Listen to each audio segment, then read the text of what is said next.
আমবাসা মহকুমার লালছড়ি পারুশি পাড়ায় সরকারের জলজীবন মিশন প্রকল্পের কার্যকারিতা নিয়ে প্রশ্ন তুলেছেন স্থানীয় বাসিন্দারা। এলাকায় পানীয় জলের সুব্যবস্থা করার লক্ষ্যে মিশনের আওতায় পাইপলাইন ও জলের পয়েন্ট বসানো হলেও দীর্ঘ 1 বছরের বেশি সময় ধরে সেখান থেকে 1 ফোঁটা জলও পাননি বাসিন্দারা।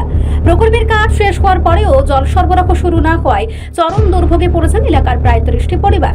স্থানীয়দের অভিযোগ, দীর্ঘদিন ধরে বিষয়টি সংশ্লিষ্ট দপ্তরে জানিয়েও কোনো সুরাহা মেলেনি। প্রতিবারই শুধু আশ্বাস দেওয়া হয়েছে, কিন্তু কাজের কাজ কিচ্ছু হয়নি। ফলে আজও নারী, শিশু ও বয়স্কদের পানীয় জলের সন্ধানে দূর দূরান্তে ছুটে বেড়াতে হচ্ছে। সরকারের কোটি কোটি টাকা ব্যয়ে গৃহীত এই প্রকল্প কেন সাধারণ মানুষের কোনো কাজে আসছে না, তা নিয়ে ক্ষোভে পারদ তুঙ্গে।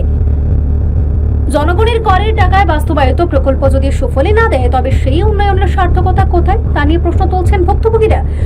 প্রশাসনের চরম উদাসীনতার প্রতিবাদে এবং অবিলম্বে জল সরবরাহ চালু করার দাবিতে স্থানীয়রা সোচ্চার হয়েছেন। বাসিন্দাদের হুঁশিয়ারি, কেবল আশ্বাসই নয়, এবার তারা দ্রুত বাস্তব সমাধান চান।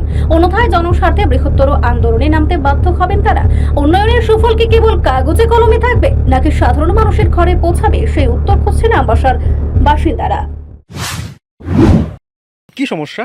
আমরা জলের লেগে খুব সমস্যা। দেখেন এখানে পোস্টার আছে, কয়েকবার আমরা লিখিত দিয়েছি পঞ্চায়েতে, অনেক অধিকারী দেখে গেছে, আমরা দেখা দেবো, খালি খালি কয়ে দেখা দেবো। আজকে প্রায় 1 বছর উপরে হয়েছে আমরা জলের একটা দিয়ে কষ্ট খাইতেছি, ফুটের জল খাইতেছি, ফুট থেকে আইন না, জলে এত সমস্যা আমরা। এটা কোন জায়গা? এটা লালছড়ি দিছি। আপনারা কি জানাইছেন দপ্তরে? জানা দেখেও গেছে এদিন।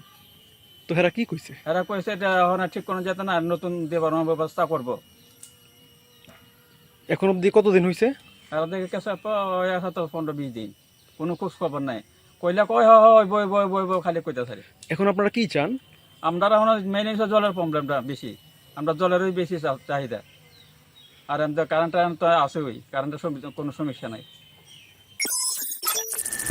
রিপোর্ট সংবাদ প্রতীক্ষা।